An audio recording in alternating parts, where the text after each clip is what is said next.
Glória a Deus. Queridos, abra sua Bíblia comigo a partir do capítulo 9 de Atos, verso 10. A gente vai caminhando por alguns dos versículos desse capítulo 9 e nós vamos expondo esse capítulo, alguns versículos desse capítulo e conversando a respeito dele. O tema da nossa conversa agora do Tadel é pacote completo. Então, tendo isso em mente, Atos 9, versículo 10, fala assim: E havia em Damasco um certo discípulo chamado Ananias. E disse-lhe o Senhor em visão: Ananias. E ele respondeu: Eis-me aqui, Senhor. Então, é interessante que aqui esse capítulo fala, esse versículo, fala que havia em Damasco um certo discípulo chamado Ananias. E como eu aprendi com o pastor Jackson, que fala tanto sobre isso, pastor Luciano Subirá, pastor Douglas, muitos pastores que são referência para nós, eles falam que na Bíblia até a vírgula é intencional. Então não há nada na Bíblia por acaso que, como eu gosto de falar, que é um pouco a vida dos advogados, que é encher linguiça. Encher linguiça no sentido assim, ele vai construir uma coisa que poderia falar assim, em 2 palavras, ele constrói um texto todo, e ele tem muito argumento para isso, que não é muito o meu caso. Eu não sou muito de produzir relatórios, eu não sou esse cara, na verdade eu sou o cara dos números, então eu coloco lá que 2 mais 2 é 4, em uma linha, enquanto o advogado ele consegue falar que 2 mais 2 é 4, mas por que 2 mais 2 é 4? Aí tem uma construção até chegar naquele mesmo resultado, e eu admiro nossos colegas advogados, mas eu não tenho essa capacidade de construção, de conteúdo para... Tanto que, por exemplo, na minha monografia, para mim conseguir lá as 30 laudas, foi uma tortura. Para quem gosta do direito, essa turma do direito, moço, 30 laudas eles fazem numa sentada. Para mim foi uma tortura. Então, a palavra de Deus, como diz nosso pastor e vários, até a vírgula é intencional. Não tem nada aqui por acaso, não tem nada aqui para encher linguiça. E quando esse versículo fala assim, que havia em Damasco um certo discípulo chamado Ananias, na minha leitura, eu vejo assim, era um discípulo normal. Assim, era alguém da turma, da galera, não era um dos faixa preta, não era um dos galácticos, não era aquele que provavelmente na conferência seria o preletor principal, não era. Era um certo discípulo chamado Ananias. Mas tem algo bem interessante que o texto continua falando, que o Senhor apareceu a Ananias em visão, falou para ele, Ananias, e ele logo respondeu, eis-me aqui, Senhor. É um cara de resposta rápida, sem sequer saber para que o Senhor o está chamando. E nós estamos aqui nesse período, nesse ciclo da consolidação, e às vezes é muito fácil para nós e é muito normal para nós atendermos um chamado coletivo, em que, por exemplo, o pastor Wellington está aqui falando, gente, vamos voltar para a presença de Deus, e nós falamos, eis-me aqui, Senhor. Na hora que o pastor chama o pessoal para frente, vem 99% da igreja, e a gente nem sabe muitas vezes qual é a intenção de quem está chamando, mas a gente vem. A gente levanta a mão logo de primeira, eis-me aqui, Senhor, estou pronto. Foi o caso de Ananias. E é admirável essa posição dele de falar, eis-me aqui, Senhor. Para o quê? Não sei ainda. Mas eu estou aqui. O Senhor chamou meu nome presente, estou pronto. Esse foi o caso de Ananias. Aí a gente pula para o versículo 11. E disse-lhe o Senhor, levanta-te e vai à rua chamada direita, e pergunta em casa de Judas por um homem de Tarso chamado Saulo, pois eis que ele está orando. Então, começou com o Senhor chamando Ananias, dizendo que está pronto. Agora o Senhor dá o detalhe da missão. Agora o Senhor fala, olha, beleza, todo mundo aqui veio para frente, todo mundo veio atender o chamado do pregador, que na verdade é o chamado de Deus, porque o pregador é só um instrumento da parte do Senhor, e todo mundo levantou a mão, eis-me aqui, Senhor, estou pronto. Aí o Senhor começa a detalhar a missão. E aí, quantas vezes para nós o Senhor tem detalhado missões para nós, porque existe um chamado global de cuidar de pessoas, existe um chamado global de discipular pessoas, de ensinar, de batizar, isso é para todos. É um chamado do Senhor que Ele convida todos nós para essa missão. Não tem distinção, não tem alguns que serão chamados para o cuidado e alguns não. Às vezes pode ser que alguns vão cuidar de uma pessoa, alguns vão cuidar de 1000 pessoas, mas todo mundo é chamado para cuidar. Amém ou não amém?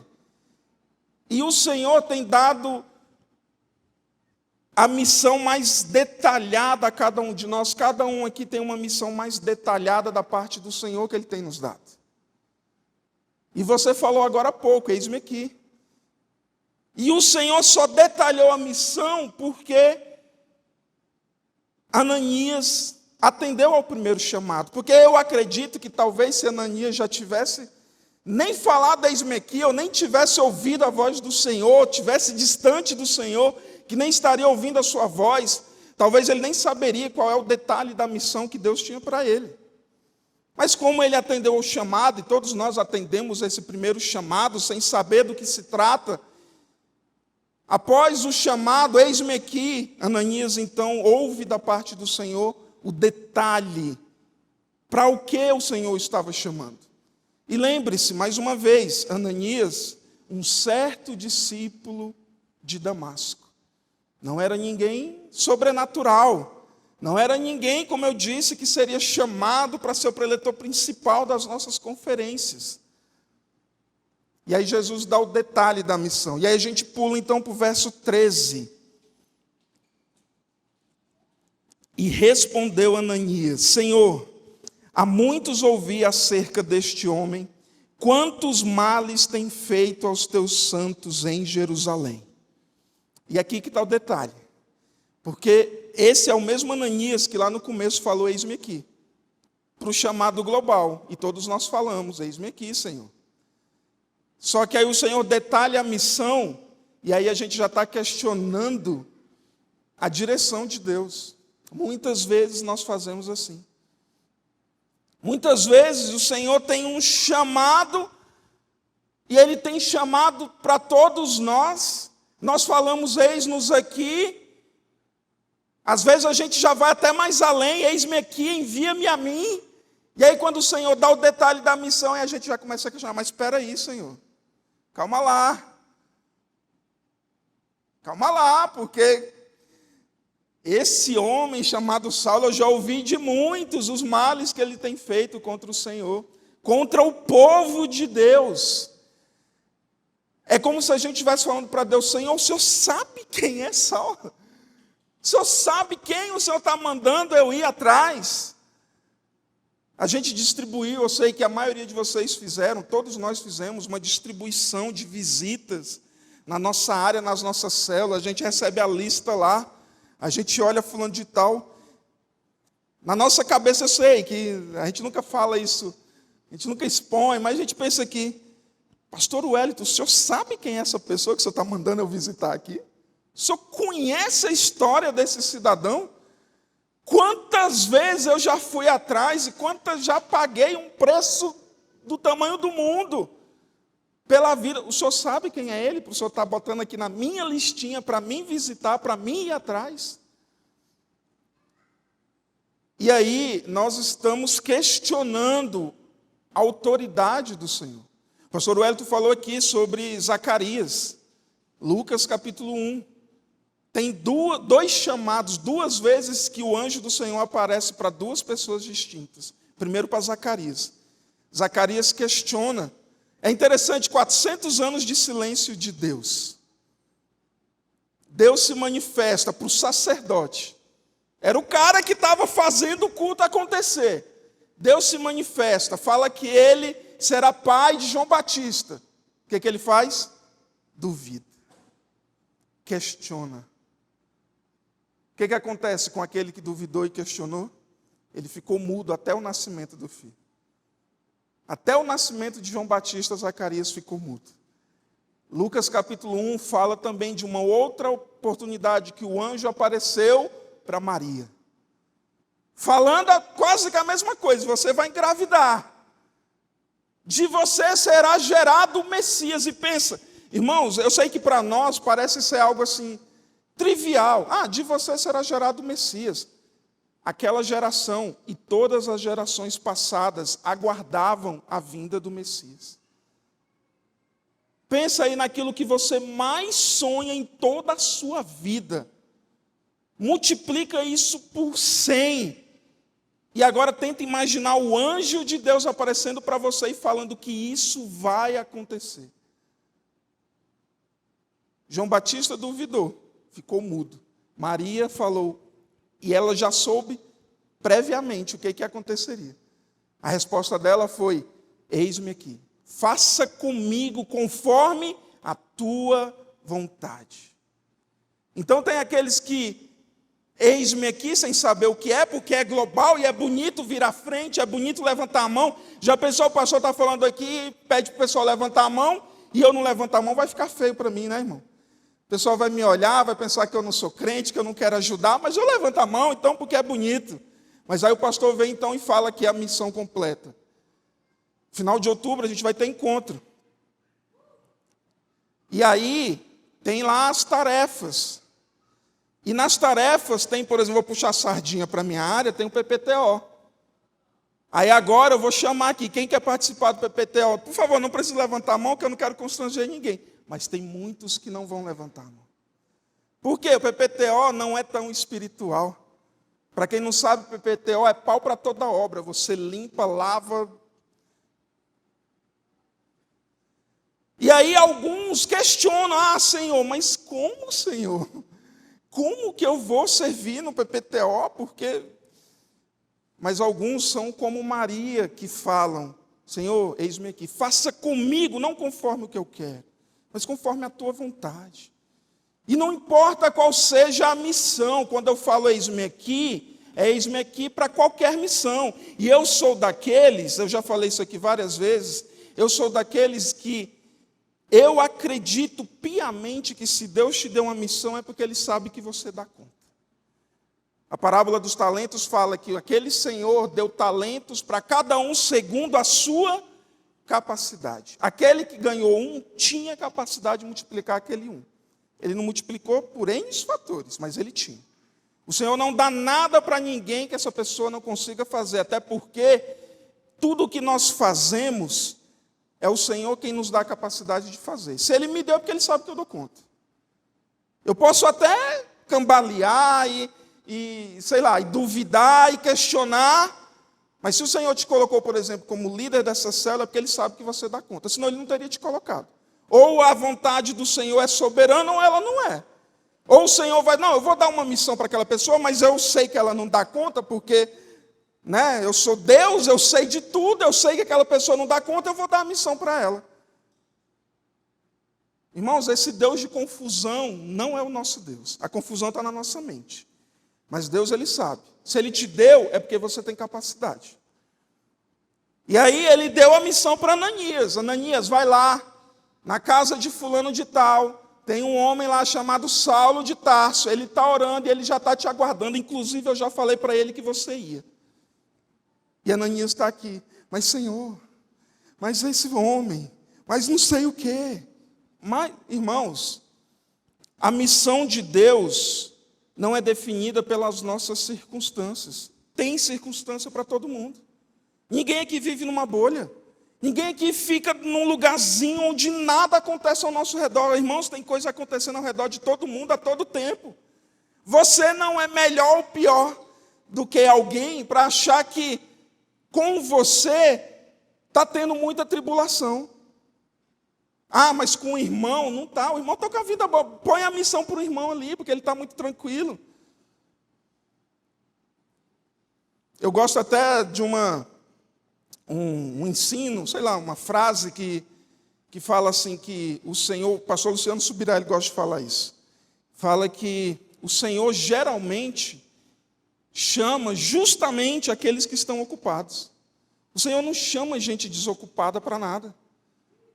Porque se você está desocupado, irmão, muito provavelmente é porque você não serve para o serviço. Ah, Cristiano, fala isso não. Ah, eu falo. Porque é assim, irmãos. A nossa vida, a nossa caminhada cristã é de desafios. E nós estamos pensando que a grama... Irmão, senta meia hora com o vizinho do seu lado para ver como é que está a vida dele, para ver se a grama dele está tão verdinha assim, como você pensa, para ver se a vida dele não tem desafios como você está achando. Todos nós temos os nossos desafios, todos nós. Então, a missão do Senhor independe da circunstância. Porque se Deus for dar uma missão para quem não tem circunstância adversa ao redor, Deus não vai dar para ninguém, porque todo mundo passa por aflições. Então, quando o Senhor, assim como fez com Ananias, te escolhe para algo, é porque você dá conta. Ah, mas e o problema ao redor? Meu amigo, esse problema vai cair ou ele vai se ajustar. Não importa. Ou ele pode até permanecer, mas a gente vai com problema mesmo. A gente vai caminhar com problema, igual trocando o pneu do carro com o carro andando, não importa. Irmãos, todo mundo aqui trabalha muito, todo mundo aqui faz muita coisa, tem gente que trabalha, estuda, tem filho, tem neto, tem empresa, tem igreja, tem célula, todo mundo é muito atarefado. E são justamente esses que o Senhor chama. É porque o Senhor gosta de olhar para os seus filhos e ver que eles estão ocupados com aquilo que Ele os chamou para fazer. Se a gente está muito desocupado, irmão, pega essa carapuça e coloque esse servir para você. Se você está muito desocupado, das duas, uma. Ou o Senhor está para te levar, porque você já cumpriu sua missão. Então, se você já cumpriu sua missão, o Senhor vai te levar muito em breve. Cuidado aí. Junta aí, faz o testamento, não sei. Ou você não está ouvindo o chamado do Senhor, está sendo reserva na seleção de Deus que só tem titular. Como eu não sou Deus para saber se você está quase para ser levado, e eu não quero orar aqui para Deus levar ninguém, eu vou para a segunda opção. Se você está desocupado no exército, é porque você não está ouvindo os comandos do general. Não tem reserva no time de Deus. O time de Deus só tem titular. Ah, quantas pessoas cabem nesse time? 1 zilhão de gente, mas só tem titular. Quem está reserva é porque tem alguma coisa errada. Não tem reserva no time de Deus. Aí às vezes a gente fica olhando, fulano de tal, pastor Wellington, que trabalha em 2.000 empresas, não sei quantas empresas esse homem trabalha, meu Deus do céu, presta serviço para um monte de gente. E aí tem uma porrada de discípulo e célula para cuidar e não sei o quê, e aí vem domingo e ainda está pregando aqui. Talvez, irmãos, você poderia ajudar o pastor Wellington, você que é da área dele, ou você que é de área nenhuma, poderia sentar com ele e ajudar e afrouxar um pouquinho desse fardo. Talvez ele está fazendo muito porque você não está fazendo nada. Para quem a carapuça... Hoje eu estou... Para quem a carapuça servir, irmão, use. Para quem a carapuça servir, use.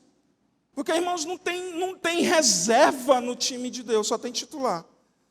E a missão está sendo dada semana após semana. Quando a gente senta ali segunda-feira para a reunião do PGL, o pastor Willi não vem... Ele vem perguntar como a gente está no discipulado. Mas na reunião é missão. E aqui a gente é igual Capitão Nascimento. Missão dada é missão cumprida, irmão. Não tem... Vai ter um encontro, está todo mundo já com um monte de missão no encontro, ministração para dar, equipe para cuidar. E falta gente para trabalhar. E se não tiver, a gente vai estar lá, ministrando com uma mão e cozinhando o arroz com a outra. Mas, se você se colocar naquilo que Deus está fazendo, você vai nos ajudar. Amém ou não amém? Então, meu Deus, esse tempo não para. Versículo 13, Ananias questiona a direção de Deus. Aí a gente vai para o versículo 15. Disse-lhe, porém, o Senhor: vai, porque este é para mim um vaso escolhido para levar o meu nome diante dos gentios e dos reis e dos filhos de Israel. Irmãos, eu não quero me comparar com Jesus, longe de mim.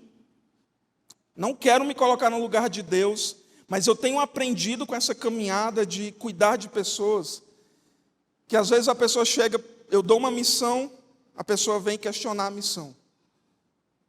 Aí eu vou, depois de sento com essa pessoa e falo, beleza, entenda a circunstância, entenda o problema, mas a missão é essa. E você vai. Porque o que Deus quer fazer através disso aí é com Ele. Se Ele quer fazer, é porque tem que ser feito. Eu estou te dando a missão, você vai cumprir. Amém ou não amém? Porque senão, irmãos, a gente vai ficar nessa caminhada cristã, e todos vocês já viveram algo parecido, eu creio, sabem do que eu estou falando. Nessa caminhada cristã, às vezes a gente tem que, como líder, todos nós, todo mundo aqui é líder.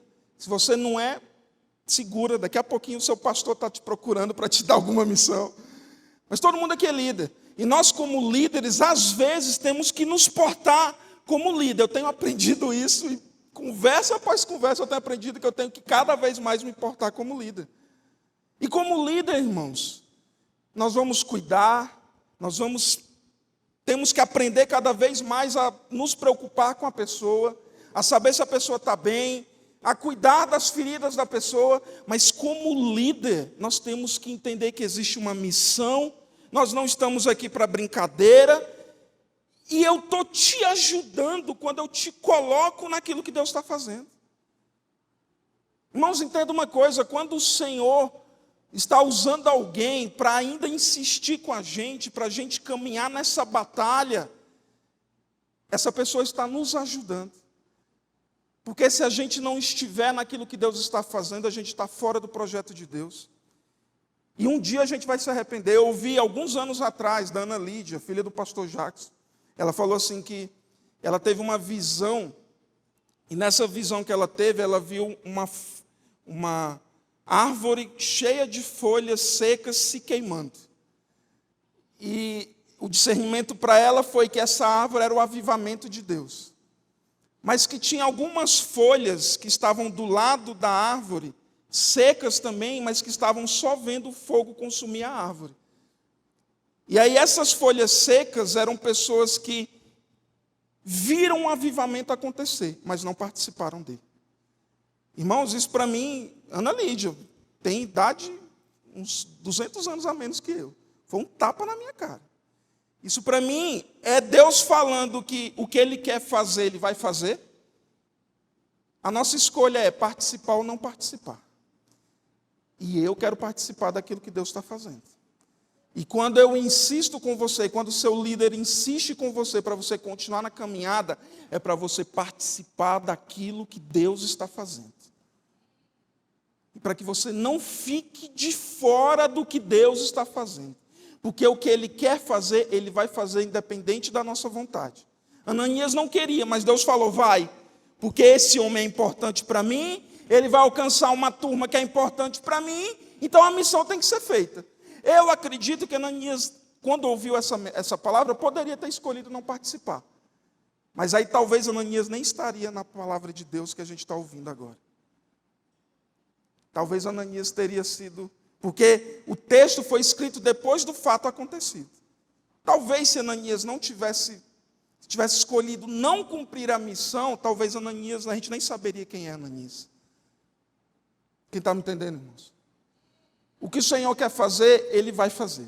A nossa escolha é participar ou não participar.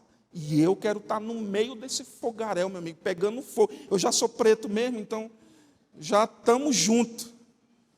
Não tem problema com sol quente, não. Amém ou não amém? E aí, o verso 17, para a gente encerrar.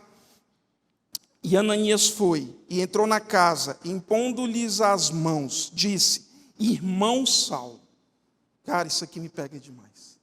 Porque há 2 versículos atrás ele estava questionando que Saulo era alguém que perseguia a igreja, e Saulo perseguia a igreja, era uma circunstância real.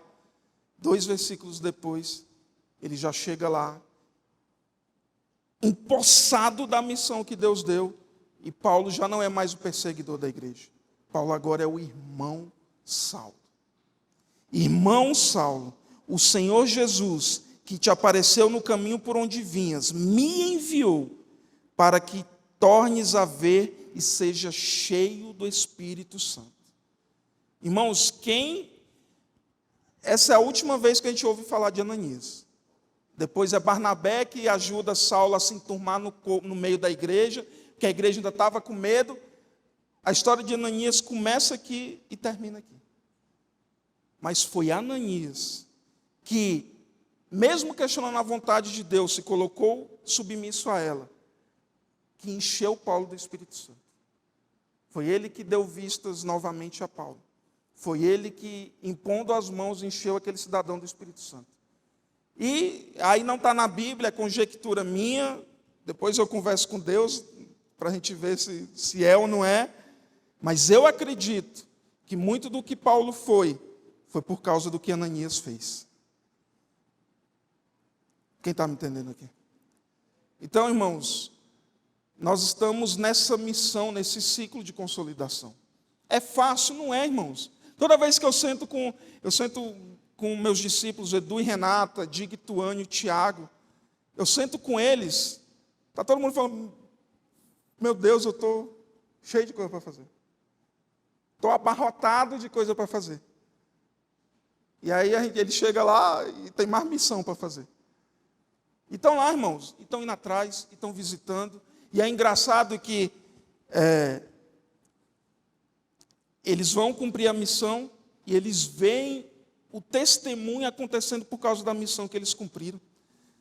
Não tem um que eu vejo que foi fazer uma visita, que a gente está nesse ciclo de consolidação, visitando pessoas. Toda vez que ele chega e fala, cara, aquela visita, olha, aquela visita foi um diferente. A pessoa está outra. Meu Deus do céu, está virando um rato de igreja igual eu. Ah, irmãos, eu oro para que todo mundo seja rato de igreja. O que é um rato de igreja? É aquele que não sai da igreja. É aquele que está, tudo que a igreja faz, a pessoa está envolvido. E cá entre nós, mais uma vez, não é soberba, mas eu tenho que falar dos nossos exemplos. Mas você pode ver, os Arias está envolvido em tudo. Eu, o Wellington, o pastor Felipe, em tudo que a igreja faz, a gente está no meio. A gente está em tudo. Sabe por quê? Porque a gente não tem tempo para ficar chorando as pitangas, irmãos. Se eu ficar chorando o trabalho que eu faço demais lá em casa, talvez o Senhor vai querer me tirar desse lugar do que Ele está fazendo, e eu quero que o Senhor me dê mais. Porque quando o Senhor vier, eu quero estar aqui grudadinho no cangote dele. Vai estar lá o Senhor fazendo a coisa acontecer, eu quero estar lá. Eu quero carregar as malas. Não, eu não sou o confessor, eu sou aqui, Ananias, um certo discípulo. Meu irmão, não vai ter relevância nenhuma para a nação, mas está lá e eu estou lá no meio. Jesus está fazendo e eu estou lá. Jesus está vindo e está acontecendo e eu estou lá. E nosso horário acabou e glória a Deus, aleluia, e vamos para nossas reuniões.